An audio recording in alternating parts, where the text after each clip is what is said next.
Hari ini, marilah kita mengambil masa untuk mempelajari firman Tuhan yang bertajuk Perintah Hari Sabat dan Ibadah Hari Ahad. Manusia di dunia ini menyadari bahawa bencana yang tidak pernah terjadi berlaku pada masa kini, seperti COVID-19 dan iklim yang luar biasa. Apabila melihat ini, ramai orang, bahkan orang yang tidak percaya pun berkata, bukankah hari penghakiman Tuhan yang orang Kristian katakan sudah dekat? Jadi hari ini, marilah kita fikirkan mengenai penghakiman Tuhan melalui ibadah hari Sabat dan ibadah hari Ahad. Kalian semua, perkataan penghakiman mirip dengan perkataan perbicaraan. Sebelum hakim membuat keputusan terakhir di mahkamah, dia menyiasat tindakan plaintiff dan defendant, bukan? Setelah menjalankan siasatan, hakim akan menjatuhkan hukuman penjara dalam jangka masa tertentu kepada defendant ataupun membebaskan dia. Hari ini, ramai orang Kristian ingin pergi ke kerajaan syurga. Namun, sekumpulan menyambut hari Sabat dan sekumpulan lagi menyambut hari Ahad. Kalau begitu, Tuhan akan menjatuhkan keputusan apa kepada mereka? Tuhan akan membalas setiap orang menurut perbuatannya. Apakah kumpulan yang akan mewarisi syurga abadi yang telah dijanjikan, dan apakah kumpulan yang akan jatuh ke dalam api neraka yang abadi? Kita perlu fikirkannya secara mendalam. Janganlah berfikir kita menyambut hari Sabat, tetapi mereka menyambut hari Ahad. Keputusan yang bertentangan akan diberikan kepada kedua-dua kumpulan ini. Jadi kita harus menetapkan piawai iman, tindakan dan kehidupan kita sambil bersiap sedia untuk hari penghakiman Tuhan. Marilah melihat firman buku Wahyu, bab 20 ayat 11. Lalu aku melihat suatu takhta putih yang besar, dan dia yang duduk di atasnya. Dari hadapannya lenyaplah bumi dan langit, dan tidak ditemukan lagi tempatnya. Dan aku melihat orang-orang mati, besar dan kecil, berdiri di depan takhta itu. Lalu dibuka semua kitab, dan dibuka juga sebuah kitab lain, yaitu kitab kehidupan. Dan orang-orang mati dihakimi menurut apa? Menurut perbuatan mereka, berdasarkan apa yang ada tertulis di dalam kitab-kitab itu. Antara perbuatan iman, marilah meletakkan perbuatan yang menyambut hari Sabat dan yang menyambut hari Ahad di atas skala penghakiman, lalu memeriksa perkara-perkara ini melalui ajaran Alkitab. Ini kerana Tuhan akan menghakimi segala sesuatu menurut ajaran Alkitab. Ayat 13. Maka laut menyerahkan orang-orang mati yang ada di dalamnya, dan maut dan kerajaan maut menyerahkan orang-orang mati yang ada di dalamnya, dan mereka dihakimi masing-masing menurut perbuatannya. Lalu maut dan kerajaan maut itu dilemparkanlah ke dalam lautan api. Itulah kematian yang kedua, lautan api. Dan setiap orang yang tidak ditemukan namanya tertulis di dalam kitab kehidupan itu, ia dilemparkan ke dalam lautan api itu. Ada orang yang menyambut hari Sabat, dan yang lain menyambut hari Ahad. Tuhan pun sudah menunjukkan melalui Alkitab bahawa Dia akan menjatuhkan keputusan apa terhadap kedua-dua perbuatan ini. Marilah melihat ajaran Tuhan tentang ini melalui buku Matius, bab 7 ayat 21. Bukan setiap orang yang berseru kepadaku Tuhan, Tuhan akan masuk ke dalam kerajaan syurga, melainkan dia yang melakukan kehendak Bapa-Ku yang di syurga. Siapakah yang akan memasuki syurga? Orang yang melakukan kehendak Bapa akan memasuki kerajaan syurga, dan yang lain akan memasuki api neraka yang abadi. Ini adalah ajaran Yesus. Kalau begitu, manakah ibadah yang melakukan kehendak Bapa? Marilah melihat buku Keluaran, bab 20 ayat 8. Ingatlah dan kuduskanlah hari Sabat. Siapakah yang mengatakannya? Marilah melihat bab 20 ayat 1. Lalu Tuhan mengucapkan segala firman ini. Maksudnya, Tuhan sendiri mengatakan ini, Akulah Tuhan, Tuhanmu, yang membawa engkau keluar dari tanah Mesir, dari tempat perbudakan. Jangan ada padamu Tuhan lain di hadapanku. Jangan membuat bagimu patung yang menyerupai apapun. Siapakah yang mengatakan semua firman ini? Ini adalah babak Tuhan memberikan firman-Nya kepada manusia menurut kehendaknya, bukan? Ayat 5. Jangan sujud menyembah kepadanya atau beribadat kepadanya, sebab aku Tuhan, Tuhanmu, adalah Tuhan yang cemburu, yang membalaskan kesalahan bapa kepada anak-anaknya, kepada keturunan yang ketiga dan keempat dari orang-orang yang membenci aku. Tetapi aku menunjukkan kasih setia kepada beribu-ribu orang, yaitu mereka yang mengasihi aku dan yang berpegang pada perintah-perintahku. Jangan menyebut nama Tuhan, Tuhanmu dengan sembarangan, sebab Tuhan akan memandang bersalah orang yang menyebut namanya dengan sembarangan. Kemudian apa yang dia katakan? Ingatlah dan kuduskanlah hari Sabat. Ini kehendak siapa? Orang yang melakukan kehendak Bapa akan memasuki kerajaan syurga. Bagi orang yang hanya memanggilnya Tuhan, Tuhan, dia berkata, mereka tidak boleh memasuki kerajaan syurga. Oleh itu, perintah, ingatlah dan kuduskanlah hari Sabat ini adalah ajaran yang mengandungi kehendak Tuhan. Betul? Hari Sabat ialah kehendak Tuhan, bukan hari yang ditetapkan oleh manusia yang berkata, marilah menyambut hari itu. Hari Sabat ditubuhkan oleh Tuhan. Di dalam buku Matius bab 7 ayat 21, bukan setiap orang yang berseru kepadaku Tuhan, Tuhan akan masuk ke dalam kerajaan surga, melainkan dia yang melakukan kehendak Bapa-Ku yang di surga. Jika Tuhan mengatakan seperti ini, kehendak Bapa adalah kita harus menyambut hari Sabat. Betul? Orang yang melakukan kehendak Bapa akan memasuki kerajaan syurga. Tetapi, jika orang memperingati suatu hari yang lain, menurut kehendak sendiri, itu adalah perbuatan yang menolak dan mengkhianati kehendak kudus Tuhan.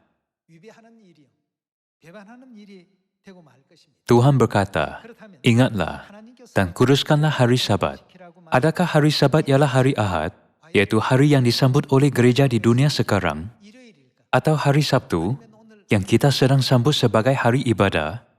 Kita tidak harus menganggapnya remeh. Kita harus mengikut kehendak Tuhan dengan memahami kehendaknya setepatnya, bukan? Marilah melihat buku Kejadian, bab 2 ayat 1. Demikianlah diselesaikan penciptaan langit dan bumi, serta segala isinya, setelah Tuhan siap menyelesaikan kerja penciptaannya pada hari ketujuh itu. Tuhan menyelesaikan kerja penciptaannya pada hari keberapa? Pada hari ketujuh itu. Dia pun melakukan apa? Beristirahat daripada segala pekerjaan yang telah dibuatnya itu. Dia beristirahat, jadi dia menamakan hari ini sebagai hari Sabat, yang bermaksud hari rehat. Ayat 3. Lalu Tuhan memberkati hari ketujuh itu. Tuhan menetapkan hari ketujuh sebagai hari Sabat, dan dia membezakan antara hari ketujuh dengan hari-hari yang lain. Tuhan memberkati hari ketujuh itu, dan melakukan apa? Dia menguruskannya. Dan menguruskannya, kerana pada hari itulah dia beristirahat daripada segala kerja penciptaan yang telah dibuatnya itu. Ringkasnya, hari ketujuh ialah hari kita mendapat berkat daripada Tuhan. Hari ketujuh ialah hari kita mendapat kekudusan daripada Tuhan. Tuhan meletakkan makna istimewa dalam hari ketujuh.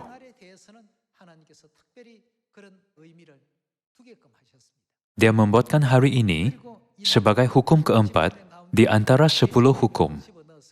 Memandangkan Tuhan sendiri memahatkan hukum, ingatlah dan kuduskanlah hari Sabat. Kita dapat memahami semudahnya bahawa kehendak Tuhan yang teguh terkandung dalam hukum ini, bukan? Itu bukan apa yang dibuat oleh Musa dengan mengukir batu melalui pisau ukir. Dikatakan bahawa ia ditulis oleh tangan Tuhan sendiri. Betapa besar kehendaknya yang terkandung dalamnya, bukan? Tuhan menguruskan dan memberkati kita serta membenarkan kita berehat.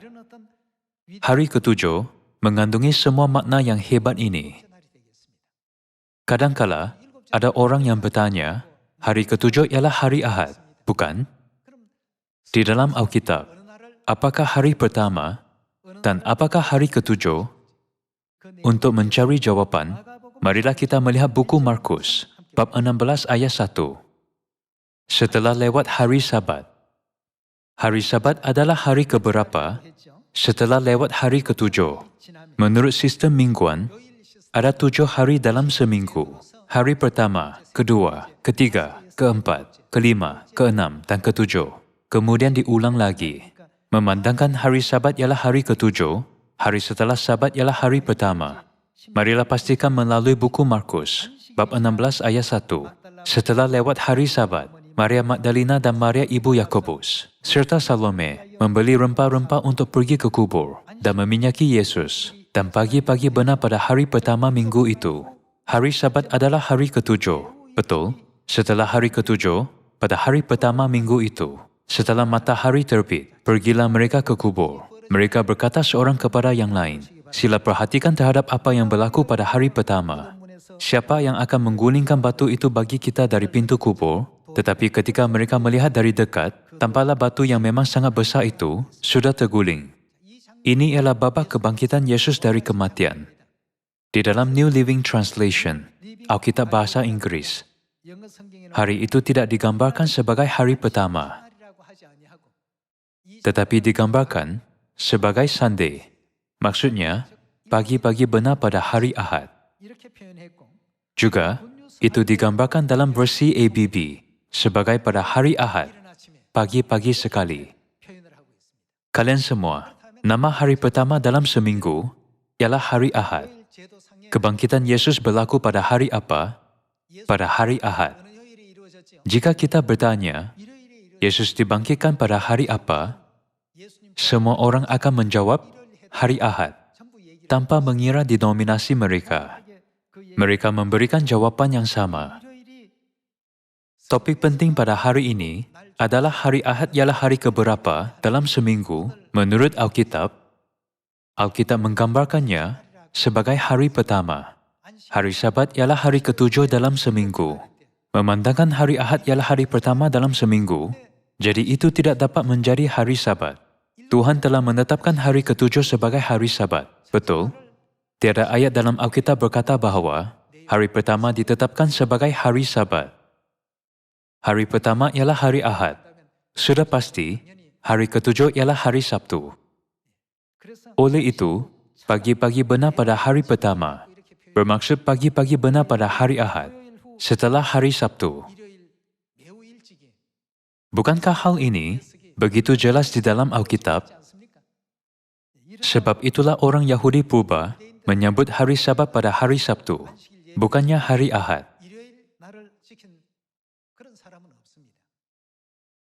Hari ini, orang Kristen mendakwa bahawa mereka menyambut hari ibadah yang betul. Jadi mereka memanggilnya hari Tuhan. Namun, Yesus berkata bahawa Dia ialah Tuhan atas hari Sabat, bukan Tuhan atas hari Ahad. Di dalam buku Matius bab 12 ayat 8. Semua hukum kudus Tuhan telah diambil dan lalang ditanam di sana sebagai ganti. Lalang ditanam pada tahun 321 Masehi. Ini berlaku apabila kira-kira 300 tahun berlalu setelah Yesus naik ke syurga. Hanya dengan melihat jangka masa itu, kita dapat pastikan bahawa Yesus dan para muridnya tidak pernah menyambut ibadah hari Ahad. Betul?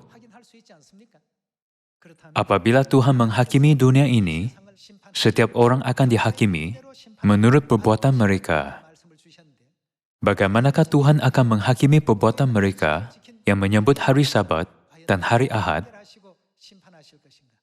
Siapakah yang akan dibenarkan memasuki syurga dan siapakah yang akan dikecualikan dari sana?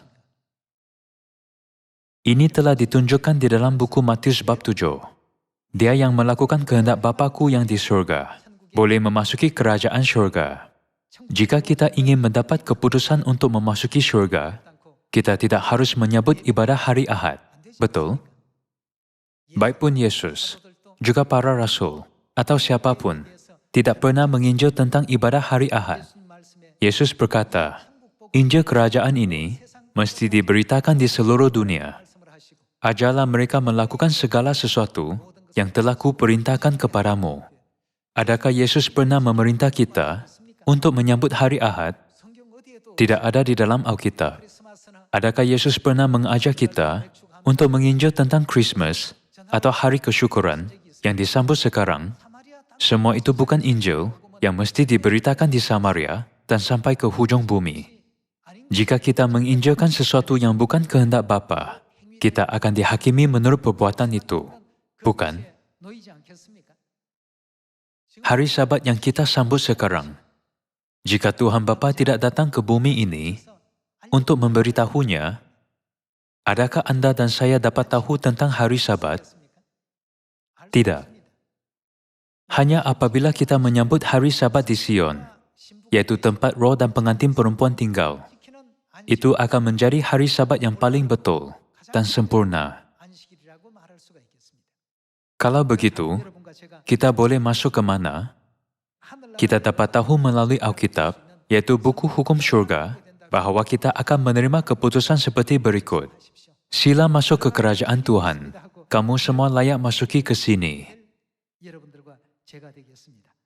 Namun, mengapakah semua gereja pada zaman ini tidak mematuhi firman Tuhan, walaupun semua hukum tertulis di dalam Alkitab? Jawabannya ada di dalam buku Yohanes, bab 8 ayat 47. Barang siapa berasal dari Tuhan, ia mendengarkan firman Tuhan. Orang yang mendengarkan firman Tuhan akan menyambut hari Sabat atau hari Ahad. Sudah tentu, hari Sabat. Hari Sabat bukanlah hukum yang dibuat oleh seorang kaya atau raja di dunia ini, ahli fikir, atau ahli teori. Siapakah yang menubuhkan hari Sabat untuk kita? Tuhan menubuhkannya. Barang siapa berasal dari Tuhan, yang mendengarkan firman Tuhan, itulah sebabnya kamu tidak mendengarkannya. Apakah sebab orang lain tidak mendengar atau mentaati perintah Tuhan? Apakah status rohani mereka? Tuhan berkata, karena kamu tidak berasal dari Tuhan. Mereka tidak berasal daripada Tuhan, jadi memandang rendah hari Sabat yang diberikannya dengan berkata, inilah tidak penting selagi kita menyembah Tuhan. Adakah Tuhan perlu menentukan dan menjelaskan tentang hari Sabat? Marilah ingat firman, Yohanes bab 8 ayat 47. Barang siapa berasal dari Tuhan, ia mendengarkan firman Tuhan. Maksudnya, mereka melakukan kehendak Bapa, bukan? Oleh itu, kita tidak harus memandang rendah perintah hari Sabat yang dikurniakan kepada kita. Siapakah yang telah mengubah perintah ini? Syaitan mengubahnya. Jadi orang yang mengikut kehendak syaitan, ialah yang berasal daripada syaitan. Orang yang mengikut kehendak Tuhan, ialah yang berasal daripada Tuhan. Sebab itulah kita mentaati firman Tuhan dan mengikutnya. Orang yang berasal daripada Tuhan akan memasuki syurga, dan orang yang tidak berasal daripadanya akan diberikan hukuman neraka yang abadi. Inilah kehendak Tuhan yang telah dinyatakan kepada manusia. Marilah melihat buku 1 Yohanes, bab 2 ayat 3. Inilah tandanya bahwa kita mengenal Tuhan, yaitu jikalau kita menuruti perintah-perintahnya. Maksudnya, jika kita mematuhi perintah Tuhan. Alkitab membuktikan bahwa hanya orang yang mematuhi perintah Tuhan mengenal Dia. Ayat 4. Barang siapa berkata, aku mengenal Dia. Maksudnya aku mengenal Tuhan, tetapi ia tidak menuruti perintahnya. Kalian semua, kuduskanlah hari Sabat adalah perintah Tuhan yang keempat. Aku mengenal Dia, tetapi ia tidak menuruti perintahnya. Ia adalah seorang pendusta, dan di dalamnya tidak ada kebenaran. Tuhan berkata bahwa mereka ialah pendusta dan tidak ada kebenaran. Di dalam Alkitab, tidak mematuhi perintah Tuhan adalah dusta rohani. Mereka tidak mematuhi perintahnya, tetapi berkata, "Aku mengenal dan mempercayai Dia. Aku boleh pergi ke syurga." Tuhan memberitahu kita bahawa mereka semua pendusta. Rasul Yohanes berkata, semua pendusta tidak boleh memasuki kota Yerusalem surgawi yang kudus. Buku Wahyu bab 21 ayat 8. Tetapi orang-orang penakut, orang-orang yang tidak percaya, orang-orang keji, orang-orang pembunuh, orang-orang sundal, tukang-tukang sihir, penyembah-penyembah berhala, dan siapa lagi, semua pendusta, mereka akan mendapat bagian mereka di dalam lautan yang menyala-nyala oleh api dan belerang. Inilah kematian yang kedua. Sebentar tadi, siapakah pendusta? Tuhan mendedahkan identiti pendusta rohani sejelasnya. Orang yang berkata, "Aku mengenal Dia," tetapi tidak mematuhi perintahnya, ialah pendusta. Seperti firman buku Wahyu bab 21 ayat 8, Tuhan memberitahu kita sejelasnya bahawa orang ini akan dilemparkan ke dalam lautan api. Tuhan telah memberi kita hari Sabat dan membenarkan kita untuk menyembah Tuhan pada hari ketujuh ini. Melalui firman kehidupan rohani, Dia juga memperbaharui roh kita, serta menguruskan dan memberkati kita. Tuhan menjadikan kita umat syurgawi. Oleh itu, hari Sabat ialah hari kita benar-benar diberkati. Kita sedang mendapat begitu banyak berkat sekarang. Adakah berkat yang lebih besar daripada memasuki syurga? Untuk memberikannya, Tuhan telah memanggil kita. Kita telah memasuki kebenaran di Sion, di mana roh dan pengantin perempuan memanggil kita untuk datang. Sekarang, bencana hujan batu sangat besar di seluruh dunia. Bahkan di Korea pun, ada laporan bahawa tanaman telah hancur disebabkan hujan batu. Di Eropah, hujan batu sebesar penumbuk turun, menyebabkan banyak kecederaan dan kematian. Malapetaka ini sedang berlaku di China dan Asia Tenggara. Manusia akan berdiri di persimpangan rohani, yang dua jalan menuju syurga dan neraka. Kita tidak layak memasuki syurga. Namun, bagi anak-anak syurgawi yang mematuhi firman Tuhan, tinggal di Sion, tinggal dalam kebenaran perjanjian baru, serta mengikut ajaran bapa dan ibu, Tuhan akan membimbing mereka ke syurga. Ramai orang yang lain sedang memasuki pintu yang luas, sementara kita sedang memasuki pintu yang sempit, yaitu jalan ke kehidupan. Tuhan telah memberitahu kita bahawa jalan yang ramai orang jalani itu ialah jalan ke maut. Jadi marilah hanya melihat ajaran bapa dan ibu, serta mengikutnya ke mana sahaja mereka pergi. Marilah membuka buku Wahyu bab 12. Bab 12 ayat 17. Maka marahlah naga itu kepada perempuan itu, lalu pergi memerangi keturunannya yang lain, yang menuruti apa? Hukum-hukum Tuhan, dan memiliki kesaksian Yesus. Di dalam buku Wahyu bab 12, ayat 7 hingga 9, tertulis bahawa naga itu syaitan atau iblis, yang menyesatkan seluruh dunia. Betul? Satu-satunya makhluk yang dapat melawan syaitan ialah keturunan perempuan yang lain, yaitu kumpulan orang yang mematuhi hukum Tuhan. Orang yang tidak mematuhi hukum Tuhan telah menjadi milik naga itu, yang merupakan syaitan dan milik binatang. Mereka menerima ajaran dan kehendak syaitan, serta sedang mematuhinya. Tuhan memberikan ajaran yang sempurna melalui Alkitab. Dia berehat pada hari ketujuh, serta ingatlah dan kuduskanlah hari Sabat. Walaupun Dia memerintahkan ini, mereka tidak mengikut atau mematuhinya, kerana mereka tidak berasal daripada Tuhan. Apabila ada peperangan rohani yang terakhir antara keturunan perempuan yang lain dengan naga, kita tergolong dalam kumpulan yang telah diramalkan, yaitu keturunan perempuan yang lain yang mematuhi perintah Tuhan. Di bumi ini, tiada orang yang dapat mematuhi perintah Tuhan dan melakukan kehendak-Nya, kecuali anak-anak Sion. Kita bertanggung jawab untuk mengajar manusia di seluruh dunia yang kini berada di jalan yang salah dan membimbing mereka ke jalan keselamatan di bawah misi yang telah diberikan oleh Bapa dan Ibu. Tertulis bahwa masanya akan tiba apabila mereka akan menyusahkan umat Tuhan dengan kuasa dan logik dunia ini.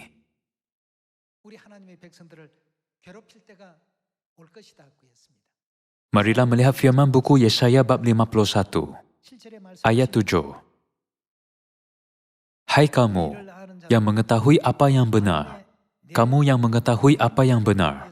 Bermaksud apa? Hukum, perintah, dan perjanjian Tuhan semuanya sama. Hari Sabat ini juga sebahagian daripada hukum Tuhan. Hai kamu yang mengetahui apa yang benar, hai bangsa yang menyimpan pengajaranku dalam hatimu, janganlah takut jika diaibkan oleh manusia, dan melakukan apa? Janganlah terkejut jika dinista oleh mereka. Orang yang tidak mempunyai hukum Tuhan akan mengaibkan keturunan perempuan yang lain yang mematuhi hukum Tuhan. Ini telah diramalkan atau tidak? Walaupun begitu, marilah melihat apa yang akan berlaku melalui ayat 8. Sebab ngengat akan memakan mereka seperti memakan pakaian, dan gegat akan memakan mereka seperti memakan kain bulu domba. Tetapi keselamatan yang daripadaku akan tetap untuk selama-lamanya, dan kelepasan yang ku berikan akan lanjut dari keturunan kepada keturunan. Walaupun mereka menista, mengaibkan, atau mengancam umat Tuhan, jangan takut, jangan terkejut. Mereka akan dimakan seperti mana kain bulu domba dimakan oleh gegat. Mereka bukan apa-apa. Namun, rahmat keselamatan yang aku kurniakan kepada dunia akan kekal buat selama-lamanya. Kerja ini tidak dapat dihentikan walaupun mereka cuba menghalangnya. Tuhan mengurniakan firman dorongan ini kepada anak-anaknya yang mempunyai hukum dan perintahnya dalam hati mereka. Apakah yang akan berlaku kepada orang yang melanggar kekudusan hari Sabat? Marilah kita pastikannya melalui firman buku Yeremia bab 44, ayat 22. Tuhan tidak tahan lagi melihat perbuatan-perbuatanmu yang jahat dan kejijikan yang kamu lakukan. Oleh kerana itu negeri pun telah menjadi reruntuhan, kengerian, dan kutuk tanpa penduduk, seperti yang ternyata sekarang ini. Kamu telah membakar korban, dan kamu telah berdosa kepada Tuhan, tidak mendengarkan suara Tuhan, dan tidak mengikuti Tauratnya, ketetapannya, dan peraturannya. Itulah sebabnya malapetaka ini menimpa kamu, seperti yang ternyata sekarang ini. Oleh kerana kamu tidak mengikuti ketetapan, peraturan, dan hukum Tuhan, malapetaka akan terus menimpa kamu. Apabila orang yang menerima malapetaka berdiri di hadapan takhta penghakiman Tuhan, mereka akan pergi ke syurga atau neraka? Jawapannya sangat jelas. Mengingati ajaran Alkitab yang diberikan Tuhan, marilah berfikir semula, sama ada kita akan pergi ke syurga atau neraka pada hari penghakimannya. Kita harus berlari ke arah kerajaan syurga yang abadi dengan iman yang betul. Walaupun kita memberitahu tentang ini, jika ada orang yang ragu-ragu atau tidak dapat percaya, sila bertanya, para rasul menyebut ibadah hari Ahad atau hari Sabat? Petrus, Rasul Paulus, telah diselamatkan, dan Yohanes juga diselamatkan. Adakah mereka menyebut ibadah hari Ahad? Tidak. Mereka semua beribadah pada hari Sabat. Matius bab 24 ayat 30. Yesus menjelaskan, berdoalah supaya waktu kamu melarikan diri itu jangan jatuh pada musim dingin dan jangan pada hari Sabat. Pada waktu Yesus memberikan ajaran ini, ibadah hari Ahad belum muncul lagi. Ibadah hari Ahad dimulai kira-kira 300 tahun setelah Yesus naik ke syurga, kerana Konstantin, Maharaja Rom, menentukan hari Ahad sebagai hari istirahat pada tahun 321 Masehi. Ini bukan penegasan kita sendiri, tetapi terkandung dalam sejarah gereja yang ramai orang pelajari. Marilah kita menjadi keturunan perempuan yang lain, yang memahami kehendak Tuhan sebetulnya, serta memberitakan Injil di Samaria dan sampai ke hujung bumi, agar kita dapat membimbing semua manusia ke keselamatan. Dengan ini saya tamatkan khutbah hari ini. Terima kasih.